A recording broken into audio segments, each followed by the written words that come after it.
morning mga katrops, panibagong araw, panibagong vlog na naman. Ayan, papunta tayo ng bayan. Gawa nung dahil kahapon hindi tayo nakabili ng pataba dahil nakuha ng nagsara ng mga tindahan. Kahapon ko lang ding kinuha yung pinadalang budget sa farm. Ngayon bibili tayo ng pataba. Ayan, saka gamot dun sa mga halaman.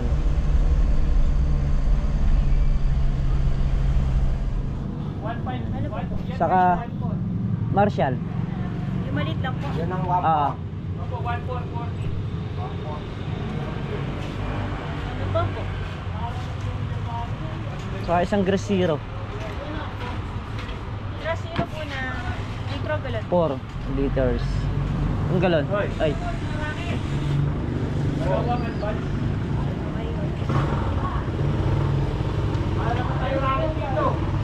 Ano ba yung Malay bat.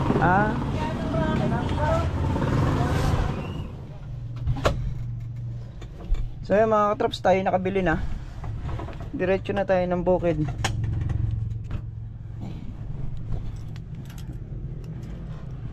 Let's go na tayo. So yun, araw nga pala ng linggo ngayon. Ayan, walang lumusong. Sila Tol Daryl kasi magde-deliver yun. Sila kasi lameng. So yun, bumili na tayo ng gamot. At kailangan nating magpataba dito sa mga ampalaya. Ayan, update ko kayo sa tanim ng ampalaya mo yan.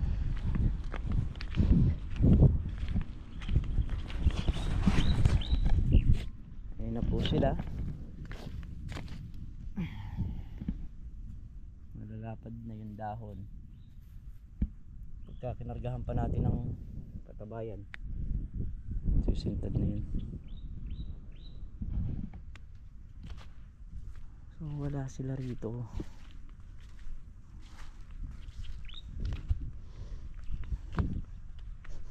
Di ko lang alam, baka nagkuhan sila Paring Carlo dahil araw naman ng linggo. Si Paring Carlo baka umorder na rin ng panambak.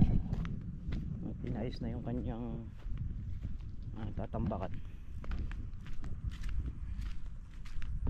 So yun mga katrops, bali ibababa ko muna yung aming gamit, yung pinamili natin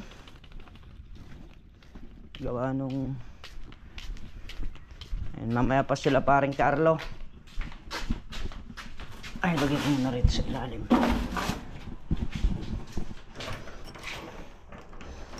Mamaya pa Paring Carlo babalik mamaya. So pahinga muna natin yung araw na to mga katrops. Para naman nakapag-rest tayo kahit na saglit lang, kahit na itong araw lang na to. Bukas kasi papataba tayo nung ampalaya, so kaya binili ko na ngayon. Kahapon di lang tayo nakabili. Bukas yung target na magpataba saka maglinis nito, at bukas i-sprayin ko rin itong kalamansi. So kahapon nga pala hindi ko na ipakita sa inyo na yung mga bulaklak ng kalamansi kung gaano kakapal. Ayan o, mga bulaklak po yan. Napakasimple lang magpabulaklak, mahirap lang magbuo ng bunga. Nasa diskarte rin. Ayan o, dahil po yan dun sa mga pinausok natin dito.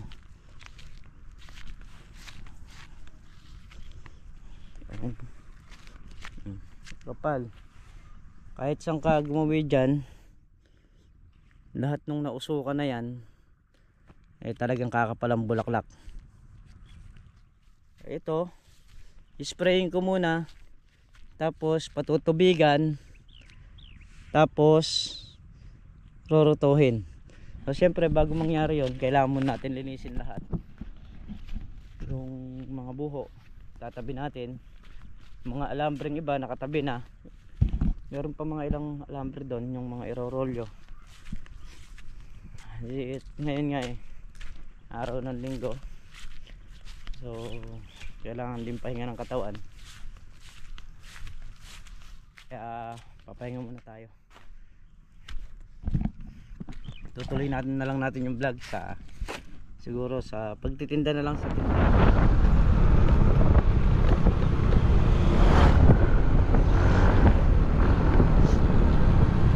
Ito mga traps yung pagpapatuloy ng ating vlog. Ayan, palusong na tayo.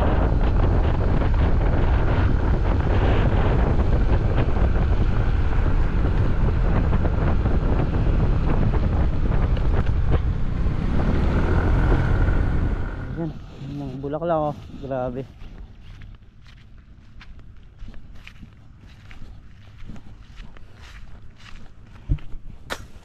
Finish na tayo dito sa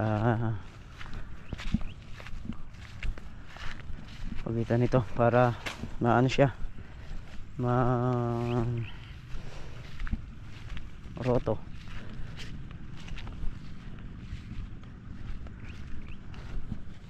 Ayan, tinatapos na namin to para makakuha namin alambre at patapos na rin kami.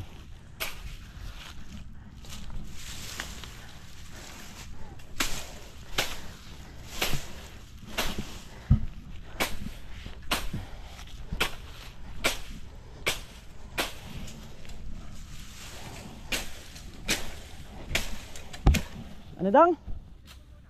Bakit? Bakit?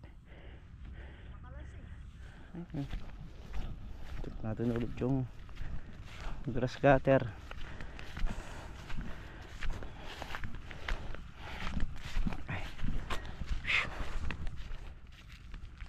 Ayan, magro-roll yun na tayo ng alambre. Pila na lang magtatabas ng konti na lang para matapos na yung rolyohin dito. Meron pa yung mga sergahan.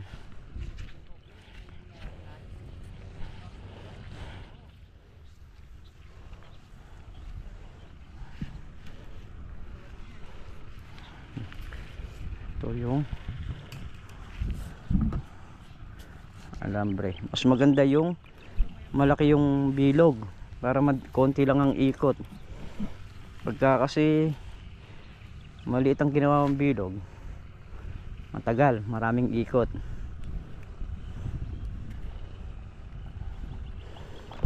Kaya kailangan lakihan mo na yung bilog.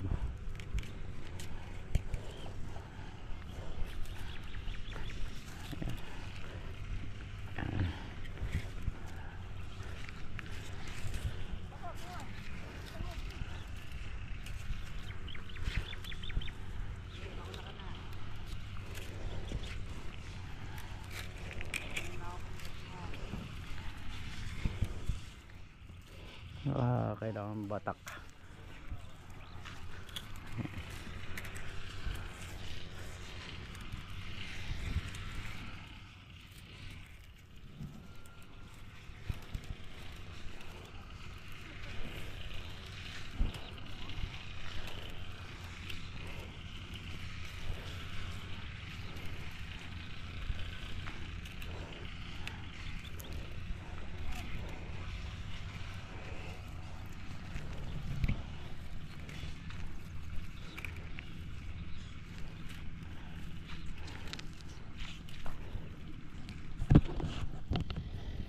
Si Tol Nariel gagrass cutter doon sa kalamansi sa baba, at si paring Carlo nag-i-spray naman ng kalamansi rito sa taas. Yung dalawa nagtatanggal ng buho, tayo nagro-roll ng alambre.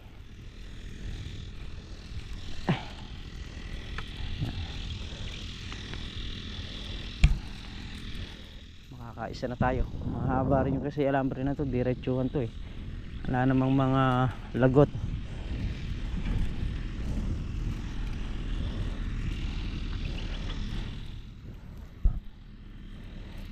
binili natin gamot kahapon, in-spray na ni paring Carlo habang inaayos natin to. Pagka nalinis na natin to, pwede nang ipa ano to, roto ang pagitan.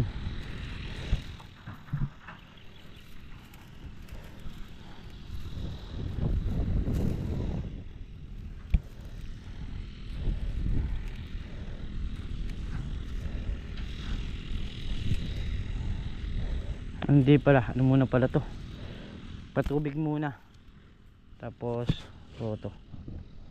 Ito na yung mga alambre, tatabi muna natin dun. At sila nagsisipag ayang magtapi muna raw. Ay,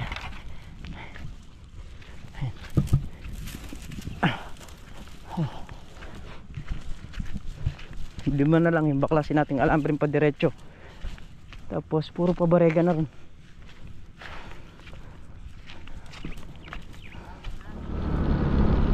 Bili muna tayo ng ano, ulam sa pananghalian.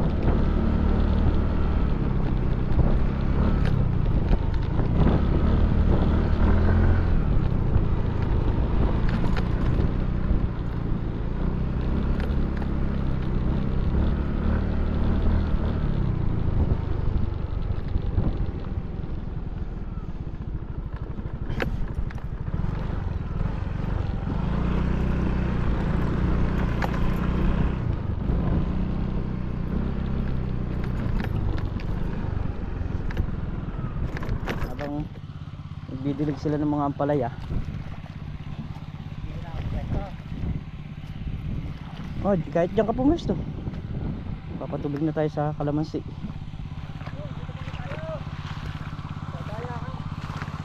Kailangan na kita mo ho. Ha? Nakabalok to. Kailangan dyan, dyan muna ako.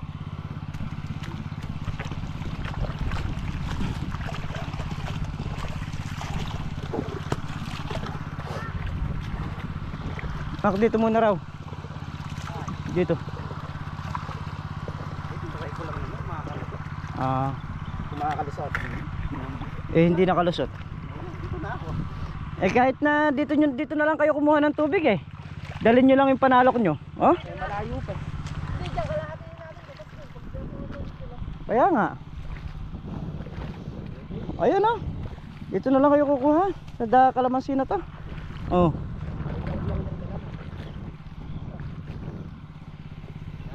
Isa-isa lang. Dadalhin mo yung mukha niya. Dadalhin ko sana lahat Kahit di ka na magdala ng timbamak. Oo nga. Ito na gaganon mo na lang. Ubus ko lang to Oo. Hindi marunong dumiskarte na, Mac. Ay, nakakaya. Na? Mabilis lang naman sumadsad dyan Apal ng bulaklak. Yan si Pare Carlo, nag-spray pa, hindi pa tapos dito. Tayo yung 5 padiretso na alambre doon, i-roll yun na natin.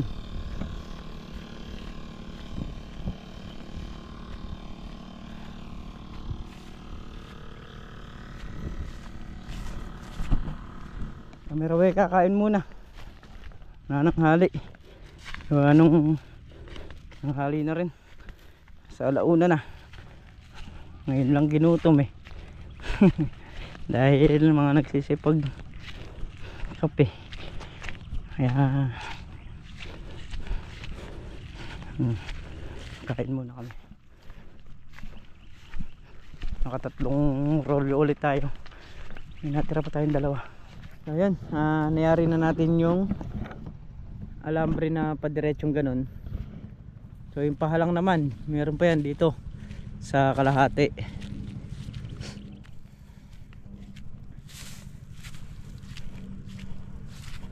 Ito naman yung alambre naman pahalang na ganun. Ito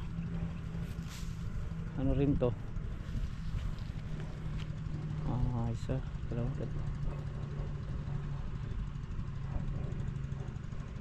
17 yung pahalang. Pagtatanggalin ko muna yan dito sa may mga buho rito sa gilid. Diba? Tapos susunod na step natin dyan, tatanggalin naman natin yung mga buho. Tatabi natin doon sa isang lugar doon, tapos rorotohin. Eri pa pala, may naligaw pang isa rito. Roll ko na to. Pagkaroto, saka natin papaararo. Pasingaw din sa mga kalamansi. Kaya mga katrops, update tayo dito sa may sitaw. Ayan. O, nagbabago na yung kanyang talbos. Malaki na. Ayan na. So, ang bilis niya sumampa.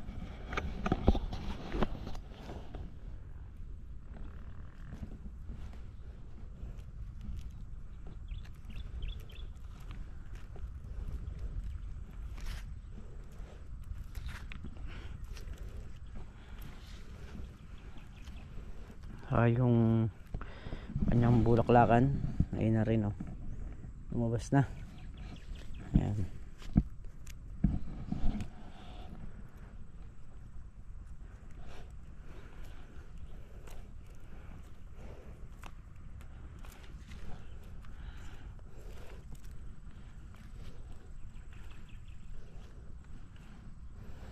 So nag-improve yung ating success yung ating ginawa.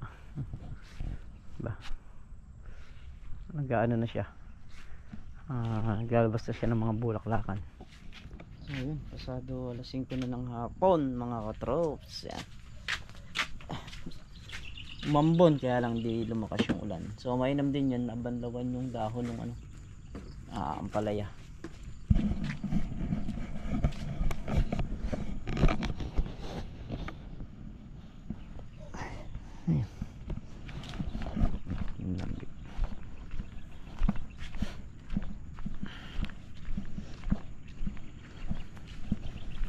Bali yung kalamansi rito nangyari ng sprayan. At andito sinunog na ni paring Carly yung mga talong dito sa gilid. Umaambong kanina eh.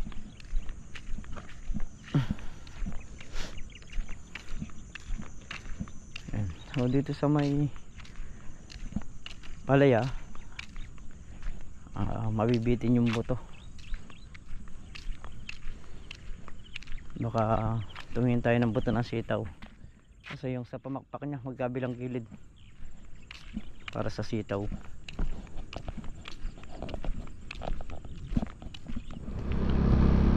Alas 6 na ng hapon at tayo pauwi na.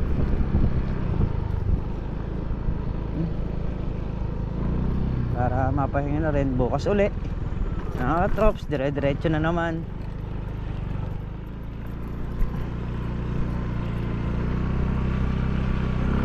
Nauna na sila, si paring Carlos sinilong lang yung kambing, uuwi na rin.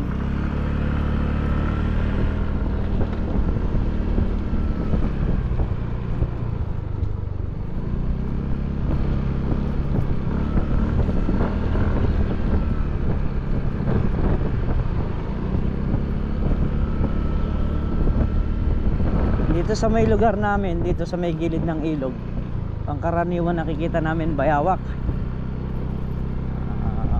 Marami rito kasi yung iba mga nagtatapon ng patay na hayop, kaya madalas puntahan dito bayawak.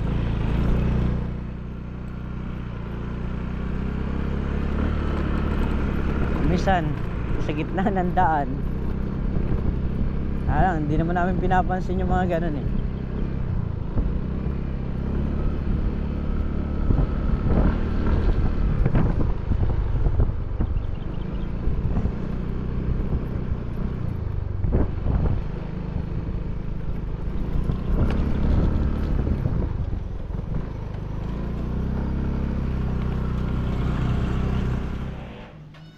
Dito na nga po tayo sa bahay mga katrops. Ayan, so kanina umambon. Mahina lang, mas maganda pa nga kung nilakas sana yung ambon. Yung naging ulan sana mas pinalakas pa para nakatulong talaga, no? Dahil tayo papatubig na ng mga kalamansi. Kailangan natin magpatubig lahat ng halaman doon. At nakapag grass cutter na nga din kanina si Tol Nariel dun sa kalamansi sa may baba. Yung taas naman natapos na ring sprayin, so hindi ko na lang natatapos nun yung alambre na pahalang. Yun naman yung haharapin natin bukas. Ayan. So muli mga katrops, kita-kit tayo sa susunod na upload at mag-iingat po kayo lahat palagi. Bye po.